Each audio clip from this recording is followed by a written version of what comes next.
Late 20s में मेरे बाल कहीं ना कहीं पीछे जाने लगे। जो BP shoot up like anything. मेरे of injection you will take लगाया था उन्होंने, और then there is a surgical cap because वो टच नहीं होना चाहिए, इससे निकाल दिया जाए। So when I took this next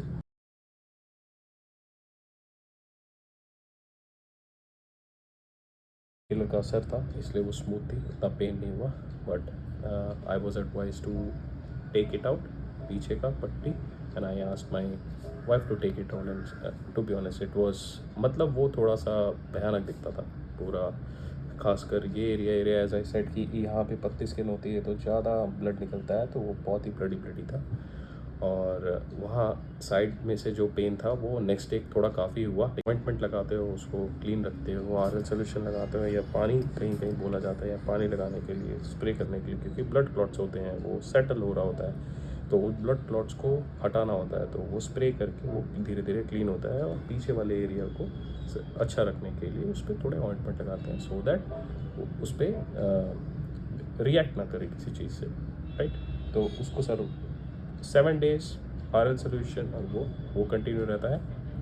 and after 7 days we start taking multivitamins, बाकी सारी पेन किलर्स वो खत्म हो जाती हैं। 7 days के बाद बहुत कुछ आपका ठीक हो जाता है पीछे का एरिया, बट कहीं ना कहीं आपको प्रेस करने पे पेन फील होता है, और वो जो पेन होता है वो सोने के टाइम में बहुत होता है, और कहीं भी कोई रात आपको इरिटेशन होती है क्योंकि आप सीधा सो नहीं पाते, क्योंकि आप जिस एरिया पे हो वो पेन किलर ख़त्म हो गई है, पेन किलर 7 days के बाद नहीं हो, जिस एरिया पे सो गए हो वो एरिया प्रेस होने पे दर्द होता है, right. After so first 2 weeks, to be honest, first 2 weeks में फर्स्ट वीक पेन किलर से आपको नहीं फील होता। सेकेंड वीक जो होता है you will start feeling pen, और आप प्रेस करते हो तो आपको पेन होने लगता है। थर्ड वीक में जो डोनर एरिया है वो आपका काफ़ी हील हो जाता है, वो ठीक दिखने लगता है। But in my case I started feeling pain because मेरे को पिंपल्स आ गए थे बहुत सारे एरिया, क्योंकि वो मशीन से होल करके निकालते हैं, तो कुछ एरियाज में बॉयल्स आ गए थे। आई थिंक वो हील थोड़ा सा ठीक से हील नहीं हुआ होगा, और उसकी वजह से वो एरिया पेन होता था। तो उसके लिए नेक्स्ट 2 weeks मेरे को ऑइंटमेंट्स लगाने पड़े, डिफरेंट टाइप का ऑइंटमेंट। 4th week से डिफरेंट टाइप का ऑइंटमेंट, जिससे वो पिंपल और थोड़ी कम हो जाए।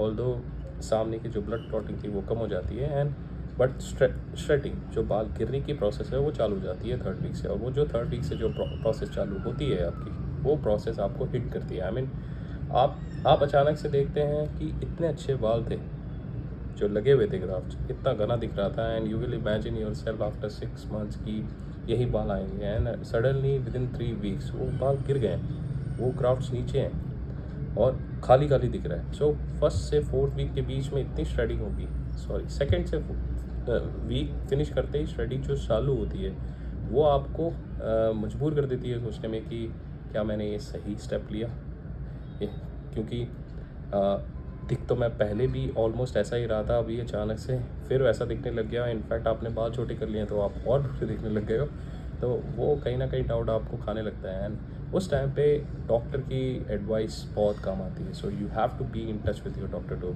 और आपको बात उनसे करते रहना पड़ेगा, उनसे समझता रहना पड़ेगा कि जो चीज़ आपके साथ हो रही है वो नॉर्मल है कि नहीं।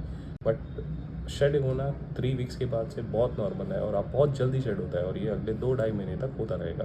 मतलब जो लगाए गए हैं वो थोड़े से उगेंगे और वो गिर जाएंगे, उसके बाद वो नए आएंगे, राइट। और जो बाल धीरे धीरे कम कम दिख रहे हैं वो मेरे अपने बाल हैं, शायद थोड़े बहुत क्राउड्स बच गए हैं, वो भी धीरे धीरे निकल जाएंगे। मिनॉक्सिडिल लगाना शुरू करते हो। सो वेरी 30th day से आप मिनॉक्सिडिल जो आपकी हेयर ग्रोथ के लिए आता है वो लगाना शुरू करते हो, और जब तक वो लगाना शुरू करते हो तब तक बहुत सारी चीज़ आपके उसमें सेट हो गई है। तो आपका जो अभी पेन का लेवल है, जो मेरा ट्रांसप्लांट के बाद पेन का लेवल था, मैं अगर 10 पे 3 या 4 बोलूँगा, जो कि डेली बेसिस पे हो रहा था, अभी वो 1 से भी नीचे है। वो पेन नहीं होता है, कहीं कहीं प्रेस करने लग होता है। सो 1 month की जर्नी का मैं कंक्लूजन ये निकालता हूँ कि काफ़ी एक्सपीरियंस बढ़ा था, समथिंग न्यू, जो मैंने अपने 6 महीने पहले इंफॉर्मेशन गैदर करने के बाद भी कुछ ना कुछ नया सीखा इसमें।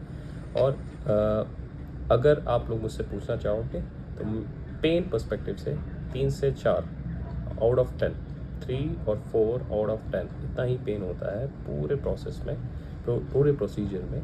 और उसके बाद जो पेन होता है वो 2 के आसपास रहेगा, एंड आफ्टर अ मंथ वो 1 से कम हो जाएगा।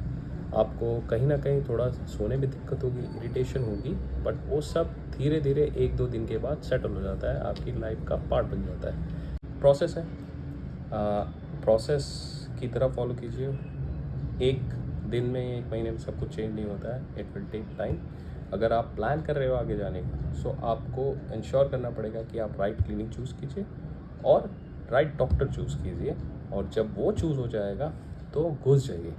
बिकॉज इस चीज़ को लेके ना रहें कि कल देख लेंगे, या फिर ये तो बहुत डरावना होता है, ये होता है, वो होता है। मैं भी ऐसा सोचता था, जिसकी वजह से मैंने पिछले 2 साल रुके। बट मैं अभी प्राउड करता हूँ कि मैंने स्टेप लिया। ऑल्दो मेरे रिजल्ट्स उतने प्रॉमिसिंग नहीं दिख रहे हैं, बट एज़ पर डॉक्टर और as per what ever I have read, ये बहुत ही नॉर्मल है, यही पार्ट है उस प्रोसेस का। And after 3-4 months I am expecting good results out of my procedure. और ऑब्वियसली मैं आप लोगों से शेयर करता रहूँगा, सो दैट आप लोग मेरी जर्नी को देख के इंस्पायर हो सकें। Thank you, nice day.